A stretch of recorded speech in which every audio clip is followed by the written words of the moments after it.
I've handled thousands of bodies in my 11 years as a crematorium worker, and I used to think nothing could shake me anymore.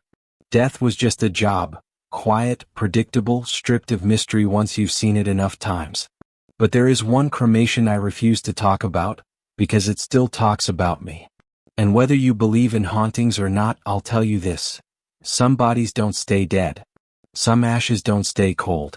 Some screams don't stay inside the furnace. Tonight, as I'm telling you this, the lights in my living room flicker every few minutes. The building's old, sure, but they only flicker when I think about him. And the worst part? The flickering always happens in sets of 3, the same number of times we knock on a furnace door to check heat distribution before ignition. I tell myself it's just bad wiring. That's what anyone would say. But how do you explain the soot handprint I found on the inside of my bedroom mirror last week? Or the fact that every night at 2:11 a.m., the exact minute the chamber sealed during that cremation, I'm jolted awake by a breath of cold air drifting across my face. Cold like a morgue slab, cold like something reaching back from where it shouldn't? I've tried forgetting. I've tried burying it under routine, under cheap beer, under sleepless nights. But memories don't fade when the thing you're trying to forget is standing at the foot of your bed. People always assume cremation workers fear the fire. They're wrong. Fire is honest. Fire tells you exactly what it is. What I fear is silence, the thick, unnatural hush that filled the chamber before the screaming started. The silence that wrapped around my throat as I watched the glass window crack like it was about to burst. The silence that made me realize the man inside that furnace wasn't done suffering, and he wasn't done talking. I've never been superstitious. I don't jump at shadows. I don't hear voices. I don't scare easy. But this story? This one has followed me across state lines, across apartments, across every failed attempt to start over. And if the faint set of ash footprints leading from my front door to my couch tonight means anything, it's that he found me again. And he wants me to remember. By the time that night started, I'd already been on shift for 9 straight hours. Oak Ridge Crematory sits at the edge of town, wedged between an empty lumber yard and a strip of railroad no one uses anymore. On nights like that, the whole place feels suspended in time, like the world forgets it exists until the sun comes back up. Inside, the air hums with the low vibration of industrial fans, the metallic click of conveyor rails, and the steady rhythm of the retort warming cycle. Most people think crematoriums smell like death. They don't. They smell like disinfectant, hot steel, and old paperwork, ordinary things, boring things. But that night, even before the body arrived, something in the air felt wrong. Too still. Too heavy. Like the building was holding its breath. Marla, my supervisor, tried brushing it off. She'd been in this business longer than anyone. Solid, unshakable, sharp-eyed even at 1 a.m. She wore exhaustion like armor. Full moon, she muttered, thumbing through intake logs. Everyone goes a little nuts. Rick, the new guy, didn't laugh. He never did. He'd only been with us 6 months and every night shift stretched him thin. His nerves made him double-check every latch, every tag, every metal tray. A good habit. Fear keeps you careful. Me? I was just tired. Bone tired. When you cremate as many people as I have, you learn to compartmentalize. You learn the script. Arrival, verification, preparation, ignition, cooldown, collection. Repeat. Death becomes a routine, ordinary, predictable, almost comforting in its consistency. But at 1:17 a.m. that routine cracked. The intercom buzzed, transport incoming. One unidentified male. No next of kin. The voice belonged to a driver we barely knew, night shift rotation, always in a rush. Unidentified cases were normal enough. Tragic, sure, but not unusual. Yet the second that van pulled into the loading bay, the temperature in the prep room dipped just enough for my breath to fog. Our heating system was industrial grade. It never ran cold. Marla noticed it too. Probably the bay door, she said, though her voice lacked its usual grit. When the driver rolled out the gurney, the wheels squealed against the concrete like something resisting the movement. A black body bag lay strapped tight, rigid in a way I couldn't place. Not swollen. Not stiff. Just tense. I reached for the zipper, expecting the familiar weight of routine to settle over me. It didn't. Instead, a pressure built behind my ears, the kind of subtle, instinctive alarm your body sounds before your mind catches up. Rick whispered, "Do you feel that?" I didn't answer. Because I did feel it. The shift. The wrongness. The sense that whatever we were about to unzip hadn't actually finished its business in this world. And as the zipper teeth parted under my hand, a cold draft slipped out, unnatural, purposeful, like something had been waiting for fresh air. I should have stepped back. But it was already too late. The zipper slid down like a slow exhale, teeth parting one by one, and for a moment I couldn't tell if the cold coming out of that bag was real or just my nerves finally catching up. But when the last inch opened, all three of us leaned in, and the room changed. He wasn't burned the way fire victims usually are. Fire leaves stories on a body, blistering, peeling, ash patterns, collapsed tissue. But this man looked preserved. Like the flames had touched him, tasted him, and then stopped just short of claiming him fully. His skin was darkened, yes, but smooth, almost waxy. Patches of soot clung to him like fingerprints. His lips were slightly parted. And worst of all, his eyes weren't sealed shut the way most victims' eyes fall after death.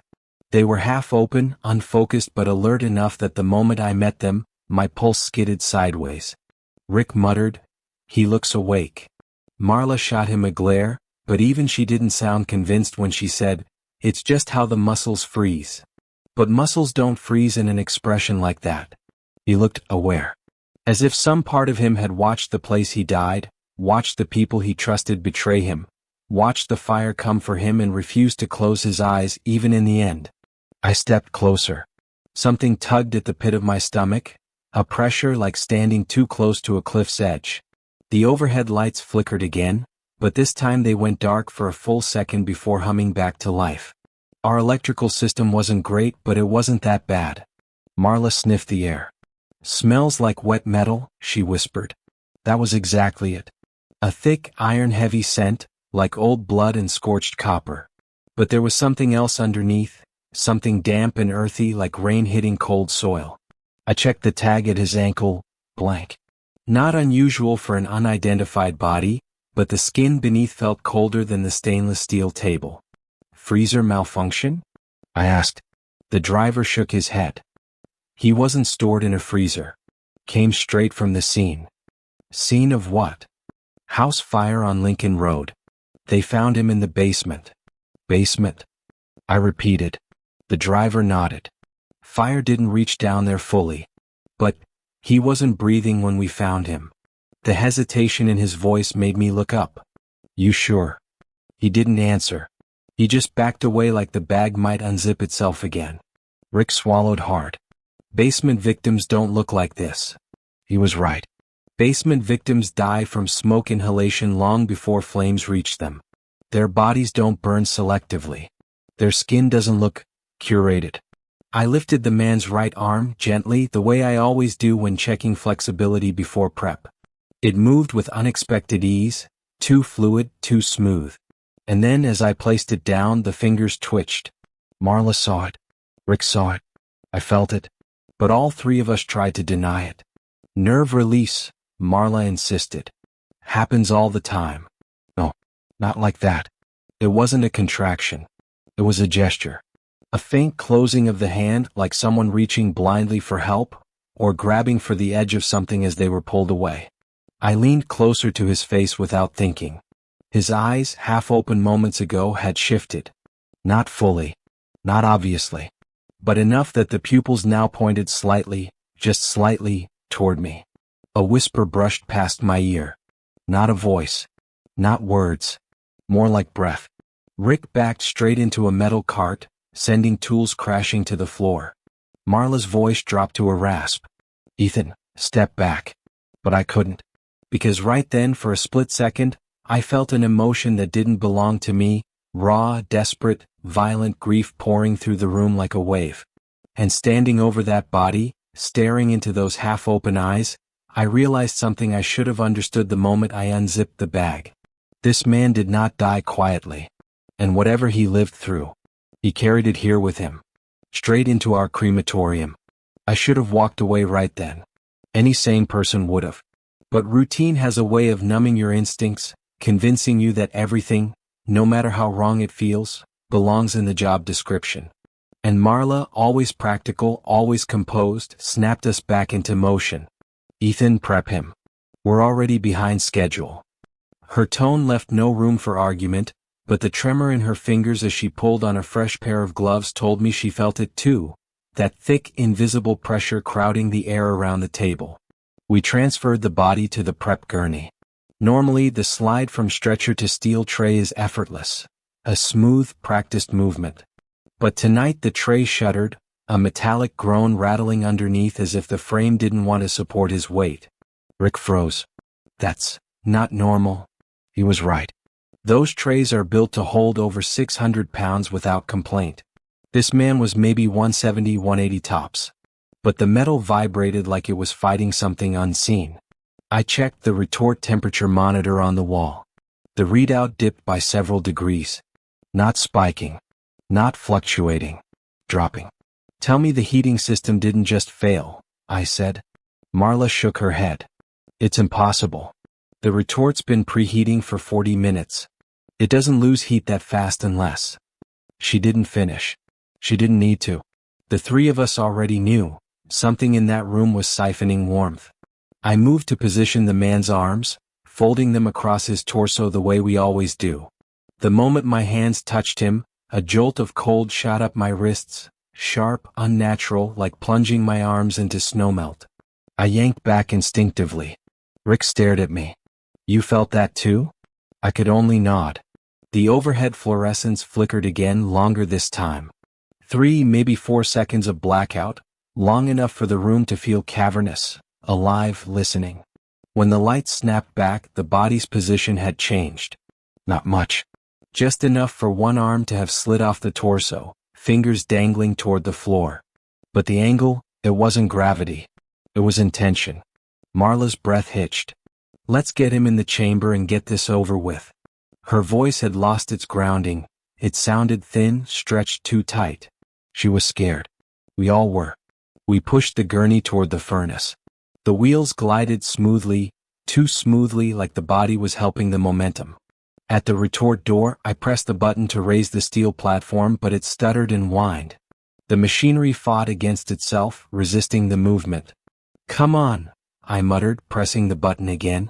The platform jerked upward an inch, then stopped. And then the body moved. Not lifted. Not twitched. Shifted. Slid a few centimeters closer to the open furnace door. Rick swore under his breath and stumbled backward. Marla grabbed the controls. Ethan, we're not leaving him half-loaded. Help me. I forced myself to steady, to breathe, to be the rational one. But when I gripped the gurney handles, the cold that radiated from the body was so intense it numbed my palms through 2 layers of gloves. We aligned him with the rollers. The room went silent. Not quiet, silent. Like the air itself had been sucked out. Rick whispered, "Why does it feel like the room is waiting?" I didn't answer. Because he was right. The room was waiting. And as the retort hissed open fully, a blast of heat rolled out. But it died inches before touching the body, evaporating into nothing. As if the furnace itself refused to warm him. For a moment, none of us moved. The heat rolling from the open retort should have hit like a wave, sharp, scorching, overwhelming. Instead, it broke apart, dissolving into the air the second it reached the body. The temperature around us hovered in that eerie middle ground, neither warm nor cold, like standing in a room that couldn't decide what season it belonged to. Rick whispered, "Why isn't the heat touching him?" Marla ignored the question. Or tried to.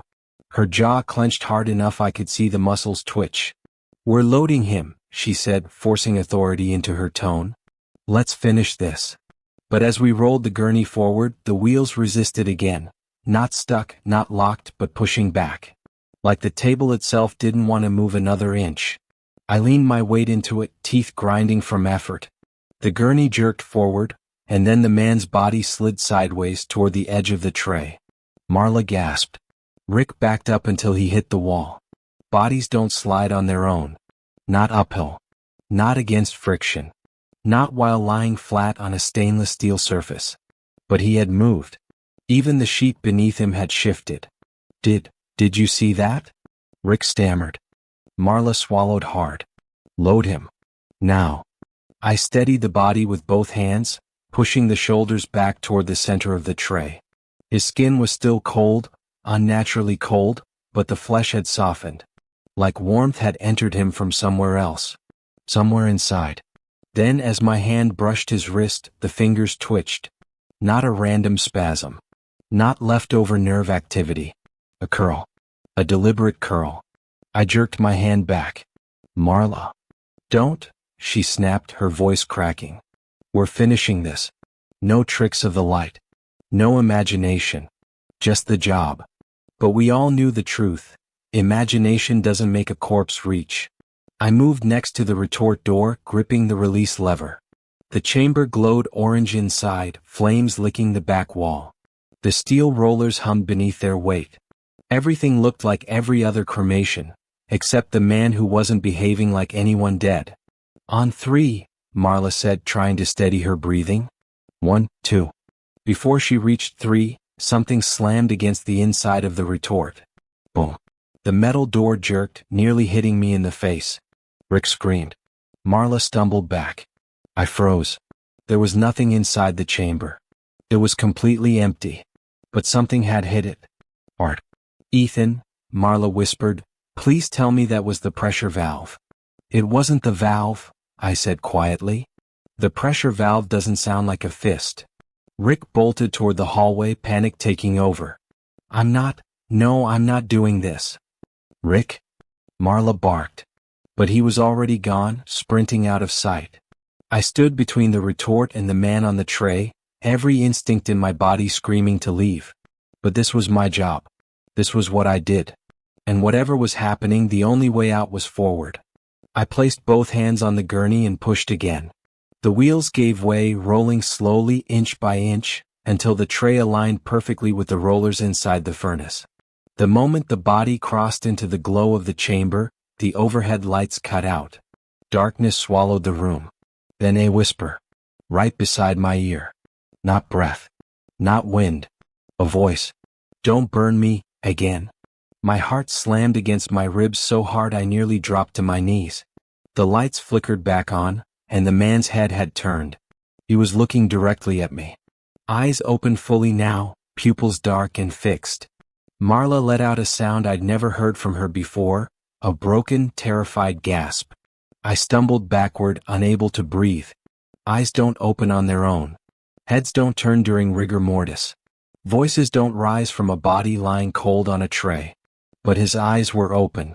His neck had twisted. And the word again echoed inside my skull like a buried memory rising from ash.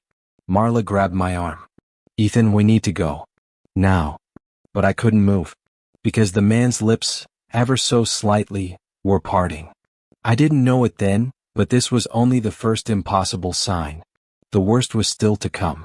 When I finally tore my eyes away from the man's twisted gaze, I realized something unsettling.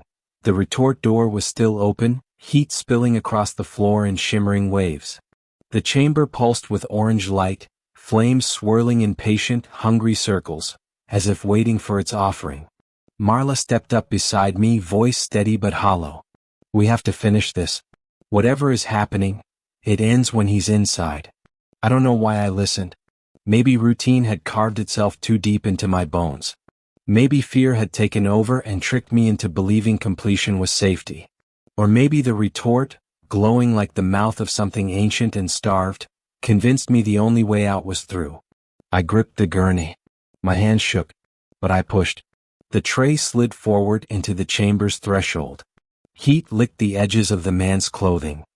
His hair fluttered in the rising convection. Then the impossible happened again. The chamber's flames bent away from him, curling toward the walls, shrinking back like they were afraid to touch him. Marla whispered, Jesus? But the furnace didn't care about our fear. It roared to life. A deep, mechanical thunder rolled through the crematorium as the burners ignited at full capacity without anyone touching the controls. I reached for the emergency shutoff just in case. But before my fingers brushed the button, a jolt of static snapped up my arm. The whole control panel surged with a current so strong it buzzed under my skin. The retort door slammed shut with a metallic snarl. I staggered backward. Marla yelped. The chamber sealed itself. "That's impossible," she whispered. "It can't close without the lever." But it had. Inside, the furnace roared louder, flames spiraling into a vortex. The room trembled. The lights overhead blinked furiously, strobing the space in frantic bursts of white. Then came the scream. It wasn't a normal scream. Not a human throat straining against mortal panic. No, it sounded bigger. Deeper. Like it came from inside the walls, the floors, the air itself. A vibration more than a voice, rattling teeth, sinking into bone, echoing from a place that had never known light. Marla's hand clamped over her mouth. Tears welled in her eyes. "Oh God, Ethan. He's burning alive." "No," I whispered, though I didn't believe myself. "He's dead. Dead people don't scream." But he was screaming. Every pitch, every impossible gasp, every guttural cry matched the rhythm of real suffering, like someone being thrown into the fire for the second time, forced to relive a death he never accepted. The sight window, a circular glass panel on the retort door, began to rattle. Fine cracks spidered across the surface, tiny lines etched by something battering the inside. Then, a face pressed against the glass. I stumbled back so fast I tripped over the leg of a supply cart. My spine cracked against the floor. Pain shot up my neck, but I couldn't look away. The figure inside wasn't fully illuminated, only edges and glimpses through flickering firelight. A silhouette. Charred skin peeling. Mouth unhinged in a silent, agonizing roar. Eyes wide, white, and fixed on me with a hatred so raw it felt personal. His hand smacked the glass. Another crack. The retort door shuddered under the blow. Then another scream, this one sharp, jagged, ripping through the room like a blade. A sound that didn't just fill the air but bent it. Marla grabbed my shoulder and yanked me upright. "We have to stop the burn." I lunged for the main breaker. The switch refused to move. My fingers slipped. I braced both hands, pulled with my full weight. Nothing. The furnace was operating without power. "What's happening?" I choked out. Marla's voice trembled. "I don't know, but he doesn't want to die. Not again." The lights went out completely. Darkness swallowed us whole. I heard breathing, slow, ragged, wet breathing, from somewhere near the retort door. Then footsteps. Not human ones.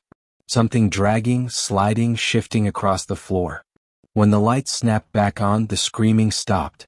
The chamber's window was blackened over completely, soot from the inside. The sight of it calmed me for exactly 1 second before I noticed the thing that made my blood freeze. A handprint. Pressed from the inside of the glass. Fingers splayed wide. Edges smoking. Marla whispered, "Ethan, is the door still latched?" My eyes drifted downward. The latch was bent. Split open. As if something inside had pushed it outward with inhuman force. I backed away slowly, heart pounding in my throat. The retort door didn't open. But I swear on everything I have left, something inside shifted. Not like a body. Not like a person. More like a shadow turning its head, to listen. And in that moment, with heat dying in the air and silence gathering like a thick fog, I realized the truth. We didn't burn him. We woke him. When the retort finally went silent, the quiet wasn't relief, it was dread in its purest form. The air felt drained, hollow, like the room had been emptied of oxygen and filled with something else. Something colder. Something aware. Marla clutched the edge of a metal table to steady herself. Her gloves were trembling, not her hands, the gloves. That's how violently she shook. "Ethan, please tell me this is equipment failure," she whispered. "Equipment failure doesn't bend a steel latch outward. Equipment failure doesn't leave a handprint inside a furnace running at 1,600 degrees. Equipment failure doesn't scream your name in a voice not quite human." I wanted to answer her. To lie. But my throat was locked. Rick crept back into the prep room, white as the sheet we'd pulled off the body earlier. He barely made eye contact. "Is it over?" Marla opened her mouth, but no sound came out.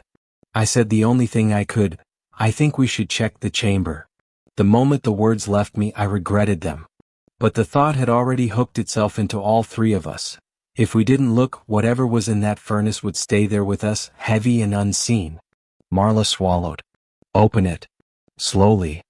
I approached the retort. Each step felt like walking toward a cliff edge wearing a blindfold, certain the ground was about to drop away. The door was warm, lukewarm, actually far cooler than a chamber should be right after a burn. I stared at the warped latch, bent outward as if something had punched from the inside. My hand hovered over the release lever. Ready? I whispered. No, Rick said. But do it. I pulled the lever. A hiss of air escaped, soft but sharp, like the space behind the door had been holding a breath. The door cracked open. Heat should have blasted out. Instead, a chill rolled across my face, carrying that same metallic scent, wet iron, burned copper, and something like cold ash. I swung the door fully open. Inside, the chamber was empty. No body. No bones. No fragments. But something else caught my eye, something wedged deep inside the soot, right where the body should have been. A flash of white. I reached in with a gloved hand, brushing away the ash until a small burned scrap of laminated paper slid free. A partially melted ID badge, the kind worn in warehouses or distribution centers. Only half the plastic remained, but one thing was still readable beneath the bubbled surface. Sun County Supply, Temporary Access, K. Row. I frowned. Row? Rick shook his head. The fire report didn't list anyone by that name. Marla's face went pale. Because they never identified him. They said the body was too damaged. But this badge wasn't damaged beyond recognition. Someone had tried to destroy it, melt it, bend it, bury it under heat intense enough to warp industrial plastic. And that meant something terrifying. Whoever locked him in that basement didn't want anyone knowing who he was. Or what he knew. Just a smear of soot along the back wall, streaked in a pattern that looked too much like drag marks. Rick cursed. Where is he? Marla stepped back. Bodies don't disintegrate like that. There should be remains. There should be something. There should have been, but there wasn't. Then I noticed the shadow. At first, I thought it was just the play of the fire residue on the chamber wall. But the longer I stared, the more I realized it wasn't a stain. It was a silhouette, tall, elongated, with shoulders too narrow and limbs too long. And it wasn't still. It pulsed, expanded, then shrank like it was breathing. I stumbled away from the opening. Close it now. Marla slammed the door shut. Rick locked it twice. But the shadow didn't stay inside. Because when we turned back toward the hallway we saw it again, this time on the opposite wall, stretching across the concrete, bending over the floor and reaching toward us like it was tasting the air. Rick whispered, "Oh God, it's here." The shadow slid along the wall, smooth, deliberate, almost curious. But it didn't move like a person's shadow. It didn't match any light source. It bent in ways shadows couldn't, curling around corners without losing shape. "Don't move," Marla said, voice quivering. But the shadow wasn't interested in Rick or Marla. It followed me. Wherever I stepped, even a single inch, it drifted closer, dragging itself along the floor like a spill of ink. My chest tightened. The room spun. I wasn't imagining it. It recognized me. And worse, it wanted me. The lights flickered again, once, twice, then snapped to full brightness. The shadow evaporated as if the sudden light burned it away. We shouldn't have been relieved. Because when the emergency exit alarm blared from the far end of the hallway, all three of us turned in unison. The door was wide open. Cold night air poured in. And on the polished floor leading out of the building were footprints made of ash. 3 sets. Evenly spaced. Fresh. Marla backed into the wall, covering her mouth with both hands. Rick dropped to his knees. But me? I stood frozen because every instinct I had told me something horrifying. Those weren't footprints marking the way out. They were marking the way in. And whatever had walked them wasn't done with me yet. I didn't drive home that night, I fled. I don't even remember buckling my seatbelt. I just remember gripping the steering wheel so tightly my knuckles went numb, the road blurring under the street lights, and every shadow I passed looking like it wanted to crawl inside my car. By the time I pulled into the lot outside my apartment building, My hands were shaking so badly I couldn't turn the key in the ignition for a full minute. My chest felt tight, breath shallow. I kept glancing at the back seat, expecting to see someone sitting there. It was empty. But the fear didn't leave when I opened the door. It followed me up the stairs, step for step, thickening the silence. My apartment should have been my safe place. Small, worn, familiar. Instead, the moment I stepped inside, I felt watched. Not from the doorway. Not from the hallway. From everywhere. The air inside was colder than the night outside. My breath fogged faintly in the glow of the kitchen light. I checked the thermostat, still set to 72. The heater hadn't shut off. And yet the apartment felt like a walk-in freezer. Get it together, I muttered to myself. Talking out loud felt like a shield. A thin one, but better than nothing. I dropped my keys on the counter. Clink, clink, clink. 3 distinct taps. Exactly 3. My stomach dropped. That was the same rhythm we used to knock on the retort door before ignition. Once, twice, thrice. A safety check. A ritual. A warning. I turned slowly, heart pounding against my ribs. The apartment was still. But something had changed. My living room TV, which I'd turned off before work, flickered to life with a soft static hiss. The screen glowed white, then black, then white again, like it couldn't decide what image it wanted to show. I approached it cautiously. On the next flicker, a shape appeared, not clear enough to identify, just a silhouette standing a few feet behind me. I spun around, nothing. But when I looked back, the silhouette on the screen had moved closer. My pulse spiked. No, no, no. I grabbed the remote, slammed the power button. The screen went black. But the blackness reflected my living room like a mirror. And in that reflection, behind the couch, a man was standing. Tall. Motionless. Shoulders narrow. Head tilted the same way it had tilted inside the furnace. I whipped around again. Empty room. Silence. Just the hum of the heater. But the reflection had been unmistakable. I backed toward the kitchen, breath turning shallow again. A soft creak broke the quiet. I turned. My bedroom door, which I knew I'd left open that morning, was now closed. The faintest sliver of darkness leaked out from the bottom. And then, lightly, subtly, something pressed against the other side. A shadow. Long, thin. Shifting. I reached for the doorknob. My hand hovered over it. The metal was ice cold, not refrigerator cold, not winter cold, but the kind of cold that sinks deep into your bones. The kind that doesn't let go. Then from inside the room came a sound. Tap, tap, tap. 3 knocks. Soft, deliberate. Just like the retort. I yanked my hand back. Please, stop. The knock stopped. But the door creaked open, just an inch, and the cold air poured out like breath. I stepped back. A single footprint appeared on the hallway floor in front of the bedroom. Not mud. Not water. Not dirt. The same gray ash we sweep from the cremation trays every morning. My chest tightened. My vision blurred around the edges. And for the first time since the furnace screamed, I said the truth out loud. He followed me home. The ash footprint didn't fade. Another appeared beside it. He wasn't inside the crematorium anymore. Now, he was standing just a few feet from me, waiting for me to remember the death he never escaped. I didn't sleep that night. I didn't even sit down. I stood in the middle of my living room until sunrise, watching the 2 ash footprints outside my bedroom door, waiting for them to move, praying they wouldn't. They didn't fade. They didn't smear. They just stayed. Like markers.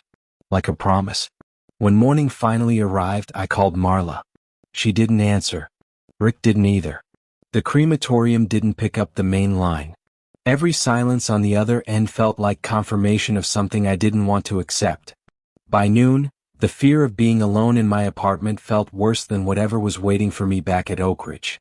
I grabbed my keys with shaking hands, took one last look at those footprints and walked out. But the moment I closed the door behind me, I knew I'd made a mistake. The hallway was too quiet.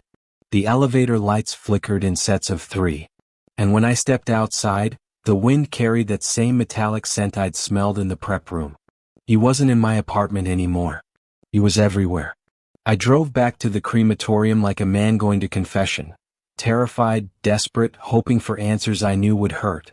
The parking lot was empty except for Marla's car. The side door had been propped open with a brick. Inside, the building was dark despite the afternoon light outside. "Marla?" I called. My voice bounced down the hallway, swallowed by echoes. Silence answered. I moved toward the retort room, each step heavier than the last. The closer I got, the colder the air became, as if the temperature dropped with every foot of ground I covered. When I reached the door, I hesitated, hand hovering over the handle. Something pressed against my chest. A warning or a pull. I pushed the door open. The room looked untouched. Machines off. Floors clean. No sign of the chaos from the night before. Except one thing. The retort's sight window, the one that had cracked under a burning hand, was perfectly smooth. Not repaired. Perfect. As if it had never been touched. That's when the lights flickered. What? Twice. A lingering third time. "Please don't," I whispered. They went out completely. In the darkness, something shifted behind me. A soft scrape, like ash sliding across concrete. Then a breath, cold and uneven, brushed the back of my neck. I didn't turn. I couldn't. Every muscle in my body locked. Then a voice, so close it felt like it rose from inside my skull. "Look." My vision pulsed. I forced myself to turn. The retort door was now slightly open, glowing with faint orange light. No flames. Just light. And on the glass window, words. Scrawled in soot with a shaking hand. "Not again." My heart stopped. Those were the same words I thought I heard the night before. But seeing them written, that made them real in a way sound never could. Something stepped into the edge of my vision. A figure, not fully shaped, more like a man made of smoke and shadow, emerging from the corner of the room. He didn't walk. He drifted. Slow. Measured. Deliberate. Every instinct screamed to run, but my feet wouldn't move. His head tilted, just like when he'd been inside the furnace. He raised one arm, not fully, only halfway, as if the movement was painful, and pointed toward the retort. Something inside the chamber moved. A shadow. A writhing outline. Trying to rise. The man's voice filled the room, low and fractured. "They burned me before I died." My lungs collapsed inward.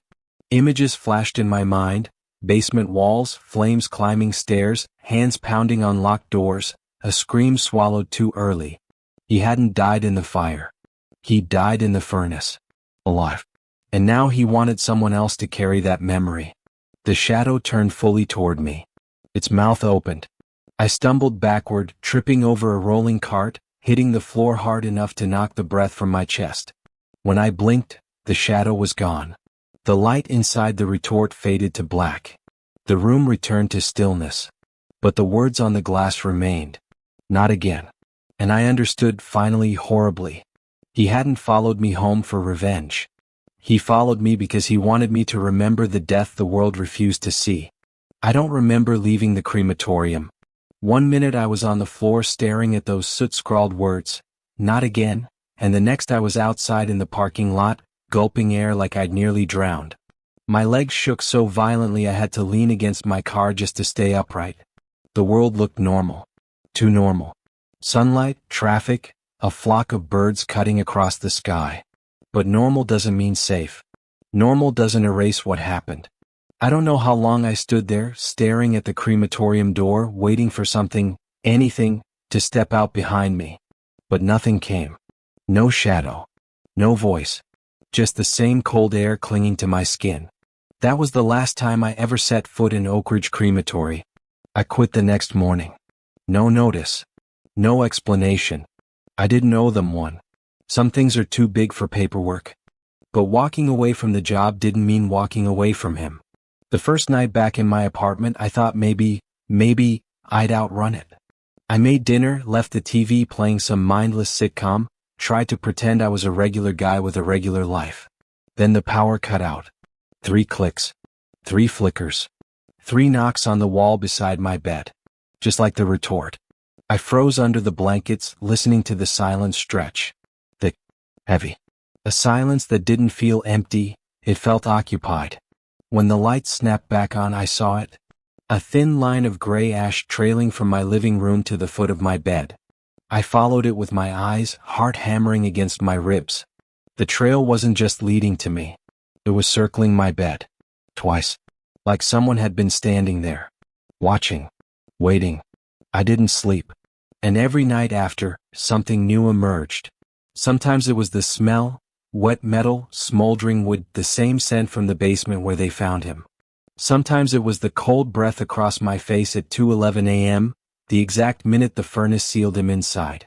Sometimes it was whispering behind the bathroom door, muffled like someone telling their story through a wall that shouldn't exist. But the worst part wasn't the sounds or the shadows or the ash. It was the memories that weren't mine. Flashes of a dark staircase. A basement door slammed shut. Hands pounding until the bones inside them cracked. Flames seeping under the threshold. Air getting thinner. Skin burning before death came. A voice screaming for help while someone familiar, locked the world out and turned away. Those memories came at random. While washing dishes. While brushing my teeth. While looking in the mirror and seeing just for a split second, a man standing behind my shoulder, charred, trembling, holding out a hand as if begging me to understand. And I do. That's the worst part. I understand now. And the moment that understanding hit me, something heavier followed, guilt. A kind I'd never felt before. Because the truth I keep trying to ignore is this. I heard him. The first time he whispered, "Don't burn me again," I heard him. I felt his terror. I saw the way his eyes tracked me, begging in a language beyond breath. And I still pushed him toward the flames. I keep replaying that second. My hands on the gurney, the weight of his body sliding into the chamber, the look in his half-burned eyes, the way he seemed to tense like someone bracing for pain they already knew too well. What if I had stopped? What if I had shouted for Marla to wait? What if, for just one time in my life, I'd listened to something my brain couldn't explain? Would he still be haunting me now? Or worse, did I become the final person who failed him? But the more these memories pressed into me, fragmented flashes of smoke, fists pounding wood, muffled cries swallowed by fire, the more I realized something even darker. He wasn't just asking me to remember. He was asking me to speak. Some nights, when the apartment goes still enough to hear my own heartbeat, I catch whispers slipping through the vents, barely audible, just a few fractured syllables carried on cold air. Tell them my story. Other times, words appear in my bathroom mirror after a shower, drawn in streaks of soot that vanish the moment I blink. Say it. And deep inside those memories he's forced into my head, there's always one sensation, sharper than all the others. His desperate certainty that the world would never know the truth unless someone survived to carry it. To carry him. He didn't want revenge. He didn't want to hurt me. He just wanted someone to carry the truth he never got to speak. Someone to keep his last moments alive so they wouldn't disappear into the cold, efficient machinery of a cremation chamber. He wanted a witness. And I am that now. Whether I want to be or not. I moved apartments. Changed cities. Deleted every photo, every note, every reminder of that night. But the ash still shows up. Always 3 prints at a time. Always leading toward me. Last week, I woke to find a smear of soot on my bedroom window. Inside, not outside, shaped like a hand dragging downward. Yesterday, my TV flickered on by itself. A blank screen. A reflection. And behind me in the dark hallway, a figure with narrow shoulders and a tilted head. Tonight the air is cold again. My lights keep dimming. And I can hear the faintest tapping coming from the hallway wall. 3 taps. Slow. Patient. He's here. Not to haunt me but to remind me. Some deaths don't stay buried. Some stories refuse silence. Some flames never stop burning. And as long as I'm still breathing, he won't let me forget.